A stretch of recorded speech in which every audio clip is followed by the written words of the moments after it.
This video and all of its contents, including any opinions expressed by the narrator, are strictly for entertainment purposes only and is not intended in any way as a substitute for professional services and consultation from a licensed therapist, doctor, attorney, or other licensed professional service provider. Each person must make their own life decisions, and those decisions are theirs. Welcome back to Find Your Alpha. I'm back at you this week with another great video story, and you can see the title right on your screen. Wife's coworker makes shocking final confession that ends our marriage. Now, let's get into this story and see what it's all about. He starts off and says, "I'm writing here as I'd like to get your opinion on my situation. I'll first give some background about my life, then describe my issue. I'm 34 years old and my wife is 31. We've been married just over 8 years and have been a couple for 10. Overall, I describe our marriage as being very satisfying and totally fulfilling in every way." Well, it was fulfilling for you, but we're going to find out later it must not have been totally fulfilling for her. He goes on and he says, "We loved spending time together. Our physical chemistry was great and we were each other's best friend. I trusted my wife with my life, as did she with me." Now, I put up a caution flag here because I don't know if you really can fully trust anybody in today's modern society. He says, "Notice how I'm describing everything in the past tense. You'll see why later. By choice, we hadn't started a family yet because we wanted to enjoy our lives a while and to save up for a down payment on a nice home. We bought the house last year, and this year we plan to start our family. However, that's not going to happen now. I have a good job and earn a good income, while my wife works as an elementary school teacher. She is very good at her job, and her students and their parents love her. Keep in mind everything I've told you thus far when I tell you what happened next. This past Tuesday, I got a call from a woman who asked that I call her right away, as she had important information to share with me. I didn't recognize the name and thought it was a scam of sort, so I deleted the message. Now, normally when I get these calls, I also block the number, but forgot to do so this time. Later in the day, I got another call from the same number and let it go to voicemail.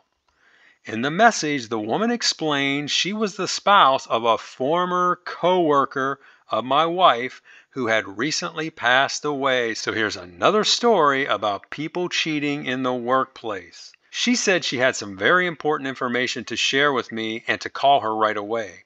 I didn't recognize either of their names, but thought perhaps she was just trying to get a hold of my wife to tell her of his passing.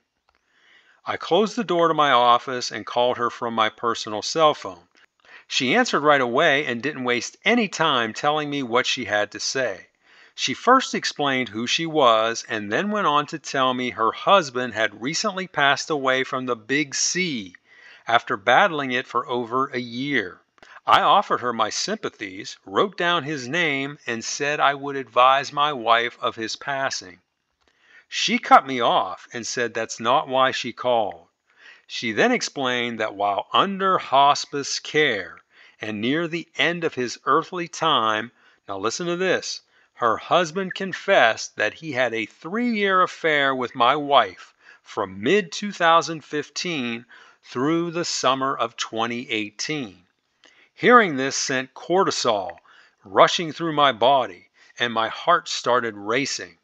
I was stunned by her statement and fell silent, struggling for words. After regaining my composure, I asked her if perhaps he was just hallucinating from the medication. She told me she was absolutely sure, as she later found hundreds of messages between them on his laptop. There she also found a disturbing video they made of their final encounter, which occurred on 8/17 of 18. As she spoke, I just kept telling her I didn't believe it.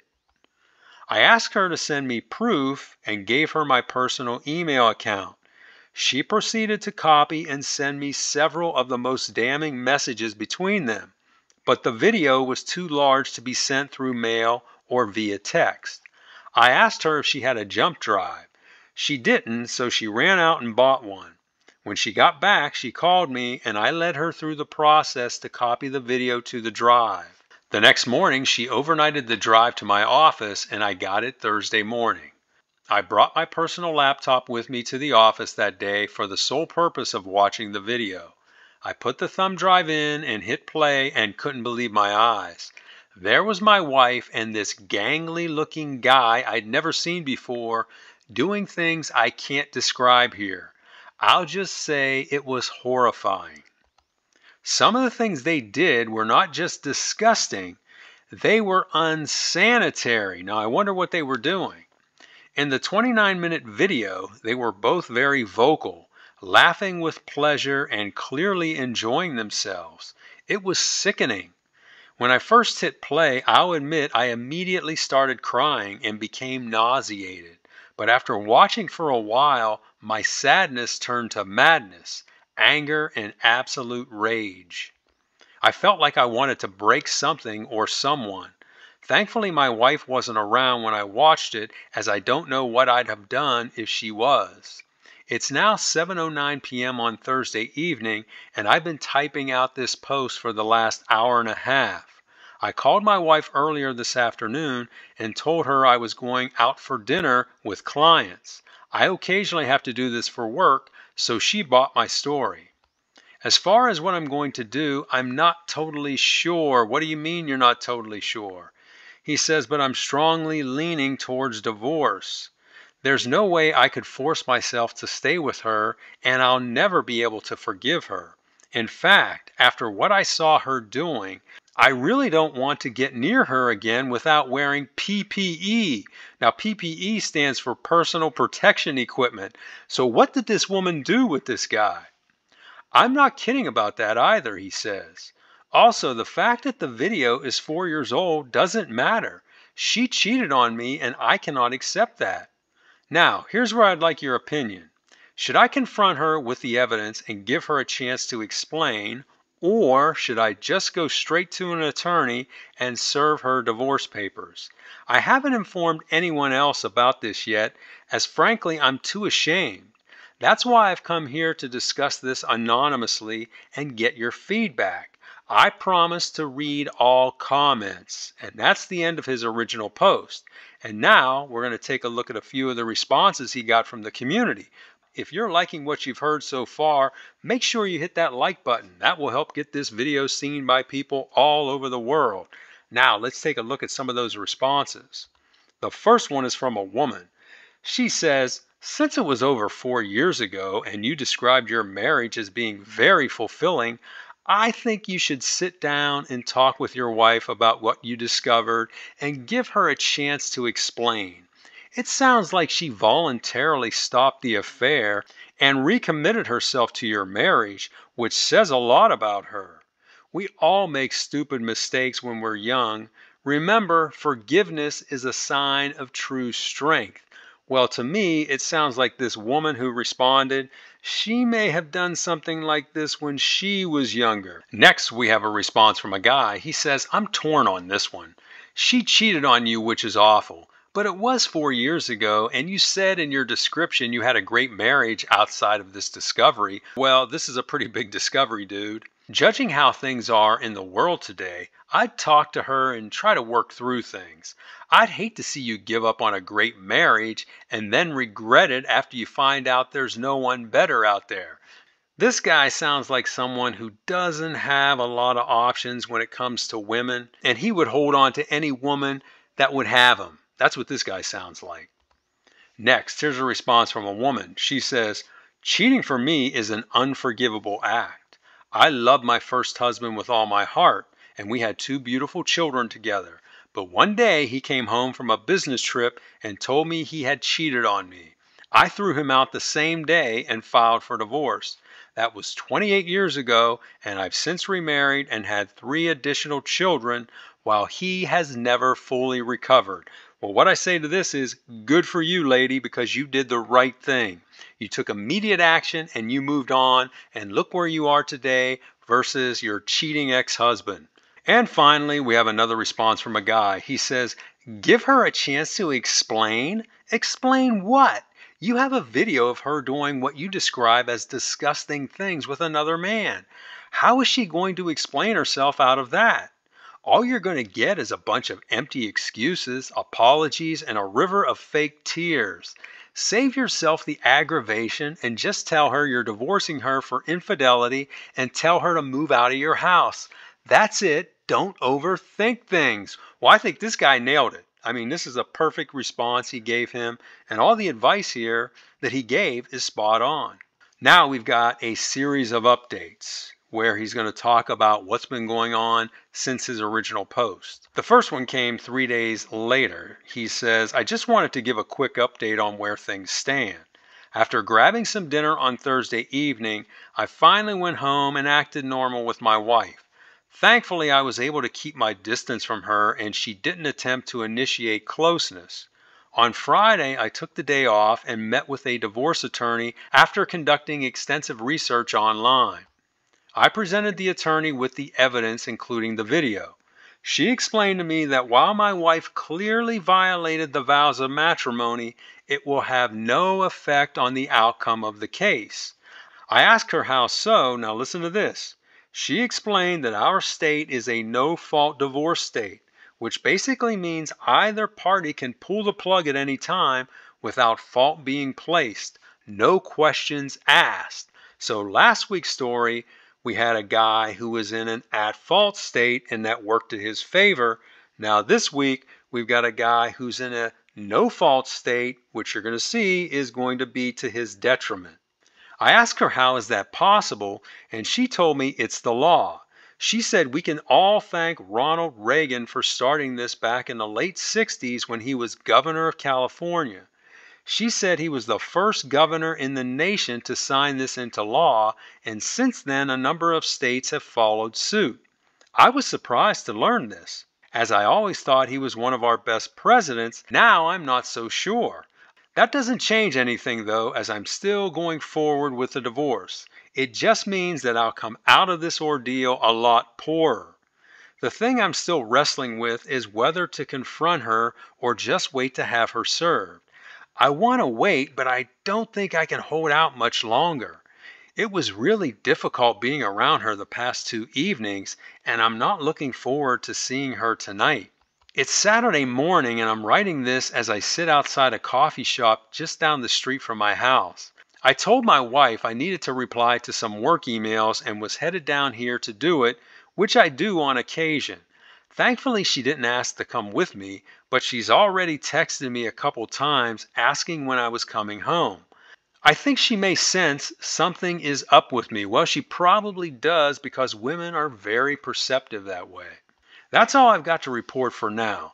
Thanks for all the advice and recommendations. It's been comforting reading all your stories and hearing what you have to say. And that's the end of his first update, but then he's got another update that came 8 days later. He says, greetings. I've come back to give a quick update on my situation. It's Sunday morning and I'm again sitting outside a coffee shop typing a post, but this time I'm 20 miles away from my home.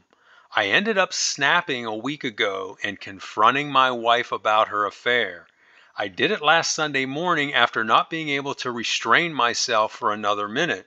I made it through Saturday, but that's because we went to the museum and out to dinner with another couple, so I didn't have to spend much time alone with her. That night we were both exhausted from the day, so she didn't attempt any sort of closeness. The next morning, when we were in the kitchen and she was making coffee, I just decided to confront her. I probably shouldn't have done it then, as I was cranky and full of anger, but I went for it. I asked her if she knew so-and-so, and he says in parentheses, her AP. Hearing his name, she turned and looked at me with a look of surprise on her face. She first said no, but then said yes, he was a science teacher at the junior high. I had my tablet in front of me and said I just read where he passed away from the big C. She said that's terrible. He was so young. She continued on saying she didn't know him well, but knew he had a wife and a son. I let it go for a while and watched her after she sat down and served me coffee. She was on edge and nervous and started looking at her smartphone. I let a few minutes go by and then asked her if she ever had done any work with this guy. She looked at me in frustration and said no, then asked why I was asking her about him. I said, "Are you sure about that?" And she said yes, she was sure and acted like I was crazy for asking. By this time, I was tired of dancing around the subject, so I came right out and told her I knew otherwise. I told her I had proof that she and this guy had a 3-year affair and she needed to tell me everything right now. She asked me what I was talking about, and I told her she knew exactly what I was talking about and to stop playing dumb. With this, she started crying and asked me how I knew. I said that wasn't important, but I told her I had all their love messages. She then tried gaslighting me and saying those messages were just them role playing a fantasy and that they never took things any further. Now, see, this is a prime example of trickle truthing because she's only giving him information that she thinks he knows.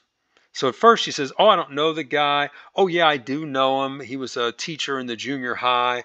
All those messages that you saw, we were just role playing. It was just fantasy role playing. We didn't do anything," because that's all she thinks he's got are the messages. Now watch what happens. I stopped her and asked her to repeat herself, and again she said they never had physical contact. I then pulled up the video of them together and hit play, and she lost it.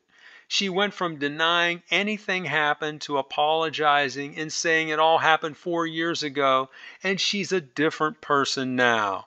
After that, I got up from my seat and walked out to the patio, and she followed behind me. She was crying and begging me to talk to her, but I told her I wanted to be alone. She then started crying loudly and raising her voice, saying, "Please, please." With this, I stepped back into the house as to not cause a scene in our neighborhood. By this time, I was really getting angry and went into the bedroom and started packing. She tried pulling me away and hugging me to prevent me from doing so. I told her if she didn't let me go, I would send the video to her parents.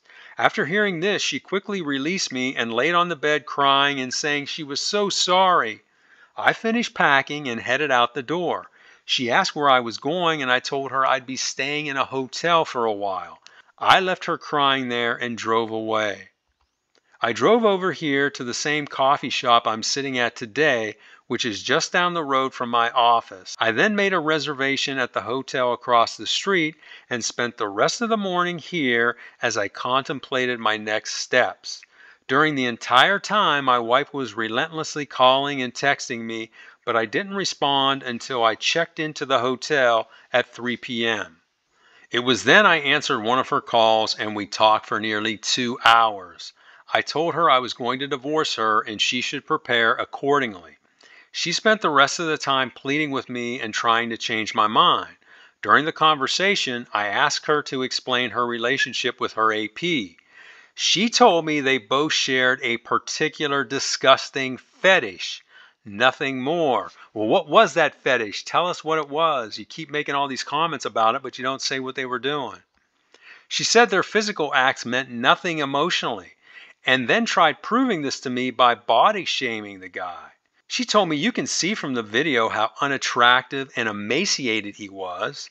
She said that obviously I could see that she would never leave me for him, and that their meetups were just to satisfy the fetish they both had, which she claims to no longer have. I responded by telling her she has serious mental problems and should see a doctor about it. I probably shouldn't have said that, as she immediately latched on to that statement and admitted she probably was insane for doing what she did. She then transitioned to telling me it all happened over 4 years ago and that she's never once even thought about being with anyone else since. I countered and told her the only reason she ended the affair is that her AP moved 5 hours away to take a position in another school district. She then tried telling me she ended the affair way before that, but I told her she was lying because the video was recorded the day before he and his family left town. She didn't have a response to that, and right there I knew my wife was not only a cheater, but a habitual liar. On Monday of this past week, I met with my attorney to let her know what transpired over the weekend and to advise her I wanted to expedite the divorce process. She said she would make it happen, then recommended I cease all contact with my wife and have all future communications go through her. She also told me confronting her without witnesses was very risky and to never do that again. She explained she's had multiple cases where husbands have been falsely accused in these situations. I heeded her advice and told her I'd abide by this going forward. So that's where things stand right now. Everything has happened so fast, I haven't had a chance to mourn the loss of my marriage. And I don't feel too bad right now, but I know it will eventually hit me. And that's the end of his second update. And now he comes back with a third update 10 days later. He says, after I gave my attorney the approval to expedite the divorce, I told my family and they were shocked and disappointed in my wife. Their main concern was that I was all right and taking care of myself. I assured them I was, but even so, they made arrangements to travel down to spend a few days with me the following week. The next day, I got a call from my mother-in-law. She apologized to me for her daughter's behavior and asked if there was any chance I'd reconsider or at least think things through before divorcing her. I told her I already had, and now all I want is an amicable divorce so that we both can move on with our lives. She said she understood my position and we ended the call on good terms. The following week, my parents arrived in town on Thursday and got a room at the hotel where I was staying. I took Thursday and Friday off to spend time with them, and we had a good time sightseeing during the day and going out to dinner at night. On Saturday morning, my mom said that my mother-in-law called her last night and she and my father-in-law wanted to meet my mom and dad for lunch. I didn't have a problem with this as our parents had become friendly since we got married. They're not super close, but they are friendly and stay in touch on a regular basis. I told them that was fine and they met up at a nearby restaurant. While there, my mom called me and said my in-laws would like to see me. I told them to come over to the hotel and we could meet out on the back deck by the pool. We met and it was nice seeing them. My in-laws were not pushy at all and were just very apologetic and concerned for my well-being. We had a nice visit and they really didn't try convincing me to stay with their daughter until the very end of our meeting. It was then when my mother-in-law asked if there was any way I could forgive her and stay married, and I told her unfortunately there wasn't. She said, okay, I'll drop it, but said she had to at least try. I told her I understood. We all hugged, said our goodbyes, and they left. That was it. I now just have to wait for the hearing to be scheduled so I can get this all over with and move on with my life. And that's the end of his third update. And now he comes back with a final update so we can see how everything turned out. And this final update came 1 full year later, July of 2023.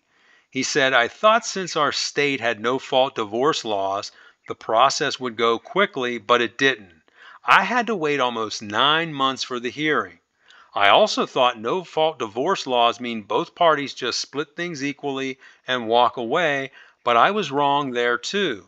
Even though I was the one who paid 70% of the bills and contributed 85% of the assets, I still was required to pay alimony. Instead of paying alimony for 4 years, my attorney negotiated an additional lump sum payment of $29,000 that was paid to my ex-wife after we sold our house.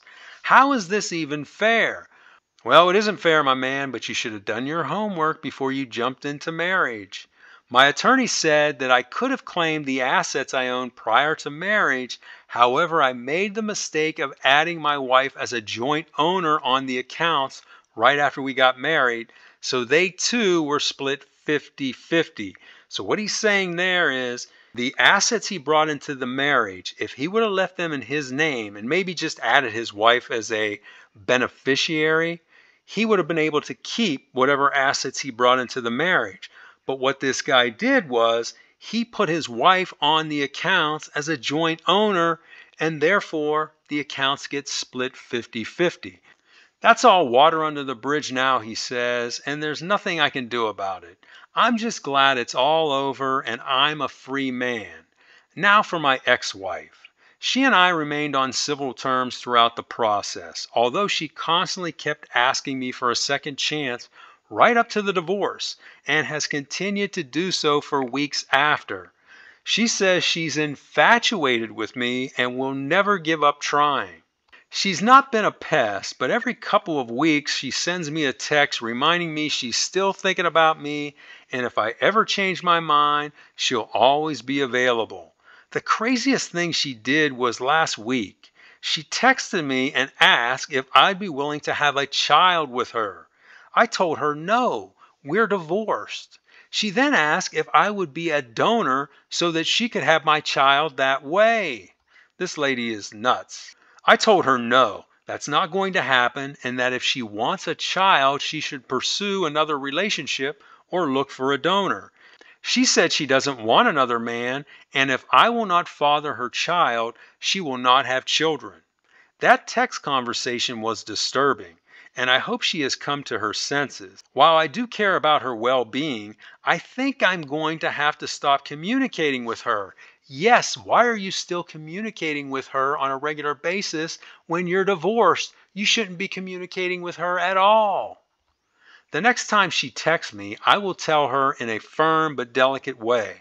In the meantime, I'm going to call her parents and let them know what she's been up to, so hopefully they can intervene and put an end to it in a subtle way. See, this guy is still a really nice guy. Well, that's all, folks. I've lost half my net worth, but at least I'm a free man, and that's the end of his story. Overall, I think he handled things pretty well when he found out she was cheating. Now, he is making a mistake now because he keeps communicating with her, and he needs to cut that off. Now, the scary thing about this story, though, is she left no red flags. She gave him no red flags. He had no inkling anything was going on. And you know what? She would have gotten away with it if her AP did not make that final confession to his wife. He was probably being eaten alive with guilt. And before he left this world, he wanted to get that off his chest. So he told his wife. And if he didn't do that, this woman would have gotten away with cheating and her husband may have never found out. I wonder how many men are out there right now where their girlfriends or their fiancés or their wives have cheated on them and they don't know anything about it. It's a scary thought. Now, let's take a look at what I think are the morals of this story. First, never convey a sense of absolute trust with any partner. I said that up front. This guy said he trusted his wife with his life. You should be able to do that, but again, like I said, in today's modern society, I don't think you can. Next, before getting married, check the divorce laws in your state. Here's another situation where the guy knew nothing about the ramifications of what happens if you get a divorce. He lived in a no-fault state, so that means either party can walk away at any time. And guess what? You split your assets, and if you're the key bread earner, you're going to be paying alimony. Next, take steps to safeguard your finances. Next, some women are experts at deception, what I just said, with the ability to engage in extramarital affairs while maintaining a normal family life. This woman did that brilliantly, and like I said, she would have gotten away with it if her AP didn't confess. Next, always have witnesses when confronting a cheater. This attorney told him that. She said that she's had multiple husbands where their wives have falsely accused them of things when they didn't have witnesses. So you always need to have a witness when you're confronting a cheater. Because when someone like that is backed into a corner, you don't know what they're going to do. And then finally, no contact is always the best approach. This guy needs to cease contact with his ex-wife and move on with his life. So those are my thoughts, and now I want to hear from you. What did you think of this story? Do you think he handled things well? Would you have done something different? Tell us about it in the comments. Also, be sure to like this video, share it with your friends, and subscribe to this channel, and I will talk to you on the next one.